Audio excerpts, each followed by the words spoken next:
આપણે જેસલ જાડેજા અને એમના ભાભી સોનબાઈ એની વાત કરવાની છે અને મોટા ભાઈ સંગાજીની વાત કરવાની છે.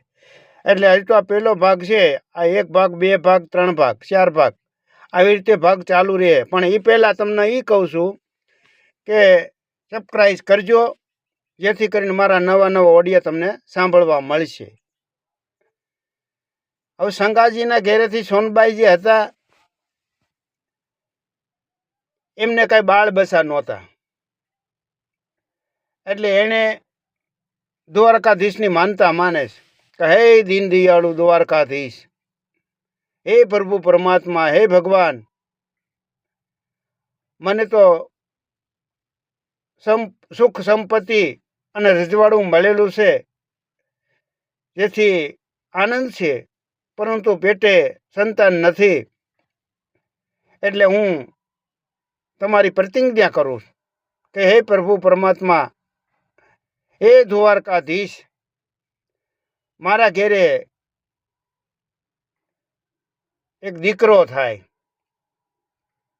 અને જો દીકરો થાય તો જરૂર તમારી માનતા હું પૂરી કરવા આવીશ. આવો નિયમ બાંધે છે. એટલે નિયમમાં એણે દૂધને ચોખાની ખીર બેયની માનતા માને છે. અને જ્યાં સુધી હું ન ચડાવવા આવું ત્યાં લગી હું ખાઈશ નહીં, એવી મને શક્તિ આપજો.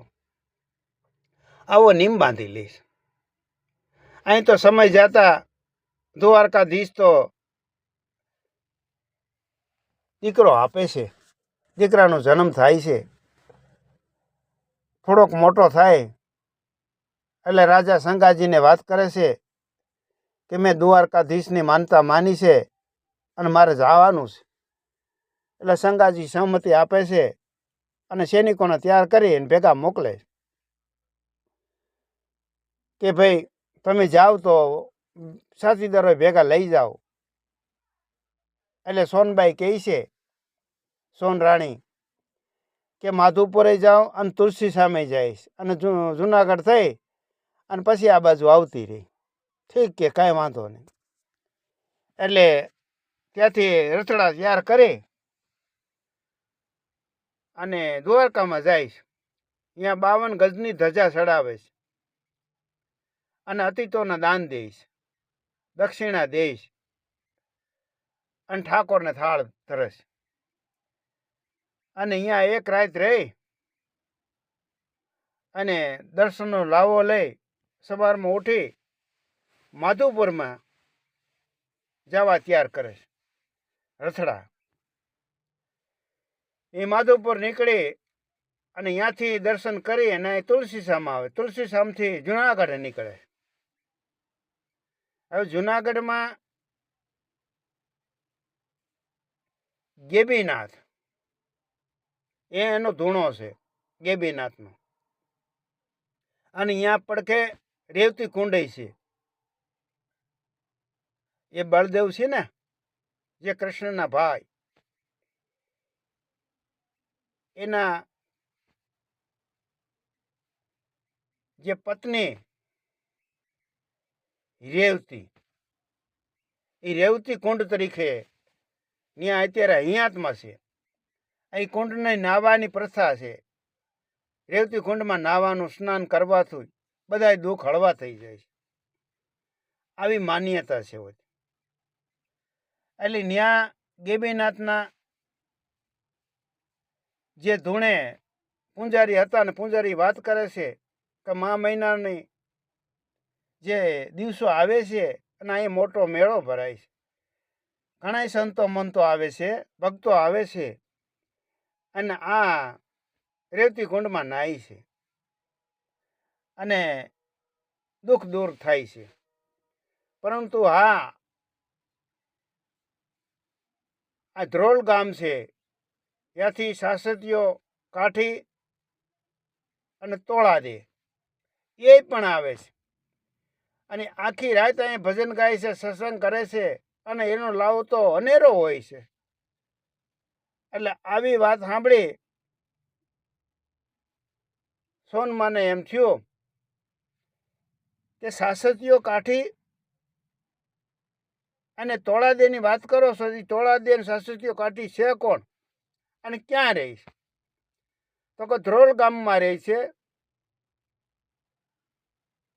અને એ અહીંયા આવે છે અને ભજન વાણી કીર્તન કરે છે અને લોકો એનો લાવો લે છે. અહીં સોનબાઈને ઉમરકા જાગે છે અને કહે છે કે તો મારે જવું જ નહીં. એટલે ધરોલમાં જવા નીકળે છે. હવે ધ્રોલથી કંઈક 5 ગાંવ દૂર એક રંગા નામનો બારવટીયો હતો. એ આને જોઈ જાય છે અને રથડાને ઊભા રાખવી દે છે અને જે સોનમાં હારે ઓલા સૈનિકો હતા એ તલવારો ખેંચવા તૈયારી કરે છે. એટલે સોનમાં ના પાડીશ કે બાળકુંવર ભેગા છે ને અજાણી ભોંકવા છે એટલે આપણે કાંઈ કોઈની હારે બાંધવું નથી, એને જોતું એ આપી દઈ. એટલે આને તો જે કાંઈ સોના ચાંદી હતી એ બધું લૂંટી લઈશ. અને દ્રોહ એટલે કે પૈસા ટકા હતા એ લઈ લઈશ અને લૂંટારા વયા જાય છે. અહીંયા આવે છે ધ્રોલની અંદર અને ધ્રોલની અંદર આવી અને ગામમાં જે કંઈ પનહારી પાણી ભરતી હતી એને પૂછે છે કે સાસતીઓ કાઠી અને તોળા દે એના ઘરે જ આવું છે, અમારે ઠેકાણું બતાવો. એટલે બેન ઠેકાણું બતાવે છે અને એના ઘરે મૂક્યા હોય છે અને દી હાથમી ગયો હોય છે. હવે રાતે વાળુને પાણી ત્યારી હતી અને ઢોલિયો પાથરી દે છે. સોનમાને ઢોલિયામાં બિરાજમાન કરે છે અને બેઠા છે ને તોળાદેનો રૂપ નિરખાય છે. કેવો રૂપ છે અને સેવા ભાવી જીવનની અંદર કાંઈ ગર્વ છે ખરા? અને સાસતીઓ કાઠી હતો એ એક સીટ ઉપર બેસે છે, એની ગાદી હોય છે, એને ગુરુ ગદી કહે એમ. એટલે હાવ પોતે નરમાઈથી બેઠો છે અને વાળું પાણી તૈયાર થઈ જાય છે અને હાથ કરે કે હાલો વાળું પાણી તૈયાર છે, બેસી જાઓ બધાય. હવે એ પહેલા સોનમાં કહે છે કે મારી પાસે ડબરો છે એ એક રહેવા દીધો છે બારવટિયાને, બાકી બધો લૂંટી ગયા છે. એટલે ભગવાન નામનો પ્રસાદ રહેવા દીધો છે, એટલો ભાગ્યશાળી. અને એનો ભગવાન સારું કરશે કે કારણ કે મારા પ્રસાદ તો રહેવા દીધો ભગવાન નામનો, બાકી બધું ભલે લૂંટી ગયો. એટલે જે સાસતીઓ કહે છે કે ભાઈ આવું કેમ બોલો છો, કોણ છે તમારા ગુરુ છે કોઈ? તો મારા ગુરુ તો નથી પણ બારવટીયો છે અને અમને લૂંટ્યા છે અને બધું લઈ ગયો છે અમને, અમારી પાસે જે કાંઈ દોણ હતી કાંઈ રહેવા નથી દીધું એમ. તો કે હા. એટલે પોતાની થાળીઓ પીરસી છે ને એ હડસેડે. એટલે તોળા દે કે સાસતિયાને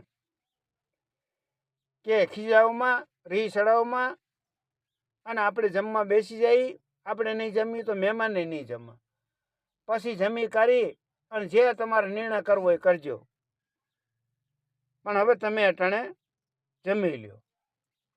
એટલે નિરાતે જમવા બેસે, જમી કરીને પરવરી નવરા થાય છે. એટલે એના જે કાંઈ સાથીદારો હતા એને બોલાવે છે અને કહે છે કે જાઓ આ શ્રીફળ પાડલી ગામમાં પુગાડો અને નાજાને કહેજો 3 દિવસમાં જે લૂંટારો લૂંટી ગયો છે અમારા મહેમાનનો સામાન અને પૈસા સોના ચાંદી, જો 3 દિવસ નહીં આવે તો આ શ્રીફળ છે ને એ માથા સાઠે. જાઓ કહી દેજો. ત્યાંથી જે ધ્રોલથી માણસ ઘોડા સવાર થઈ અને શ્રીફળ હાથમાં લઈ અને ભાડલી ગામમાં જાય છે. અને ભાડલીના નાજા દરબાર એ ડેલીએ દાયરો જમ્યો હતો અને કહુંબા લે છે અને ઘોડા સવારને જોઈ જાય છે. એટલે કે આવો આવો ભાઈ, કયું ગામ? તો કે ધ્રોળ સાસદીય કાઠીએ મને મોકલ્યો છે, આ શ્રીફળ લ્યો નાજાભાઈ. અને આ 3 દિવસમાં જે એમના મહેમાન આવ્યા છે કંસથી, એનો માલ સામાન ચોરી ગયો છે અને તમારી હદમાં બનાવ બન્યો છે. અને આ માલ સામાન પાછો નહીં મળે તો સાસદીયો કાઠી છે એ માથા સાટે શ્રીફળ મોકલ્યો છે. ઓ ભોંડીઓ કરી, આણે રાફડામાં હાથ નાખ્યો કો બારવટિયાએ. એટલે આમ તો શ્રીફળ લઈ લે છે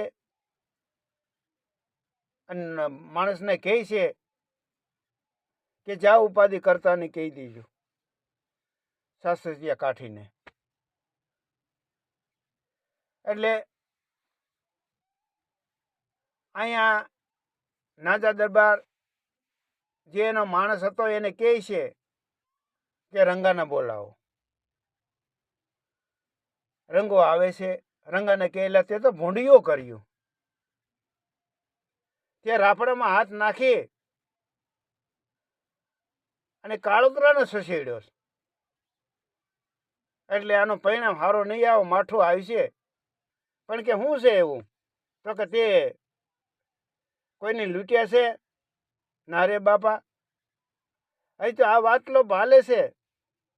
ત્યાં નાજા દરબારને જે ઢોર સારવામાં બે લઈને જતા હતા એ ભરવડભાઈને મૂકવા આવે છે ને કહે છે કે હા મેં જોયા હતા, એક રથમાં બેઠેલા રથ નીકળ્યો હતો અને નાજાએ રંગાએ એને લૂંટ્યા છે.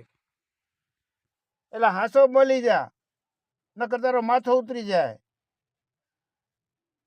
તો કે હા દરબાર, મને માફ કરો, મારી મોટી ભૂલ થઈ ગઈ છે અને આનો ઉપાય ગોતો. તો એ કહે છે સવારમાં વહેલો જે કાંઈ માલ સામાન છે એ લઈને તું મારી પાસે આવ અને આપણે બે ત્યાં જઈ અને એને શરણમાં પડી જા. કારણ કે સાસદીયો કાઠી છે ને, એના ઘરેથી તોળા દે છે ને, એ બહુ સમજુ છે અને દયાળુ છે. એટલે એ માફ કરી દે.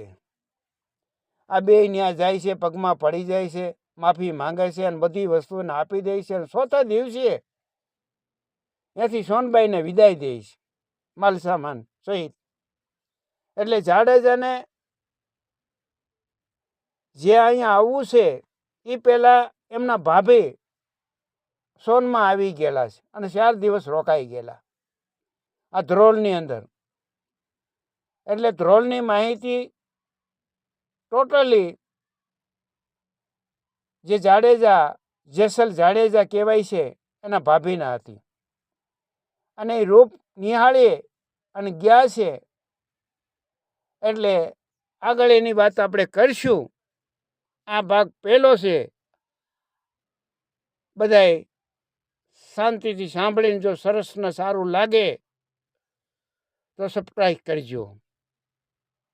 આટલી મારી વિનંતી છે.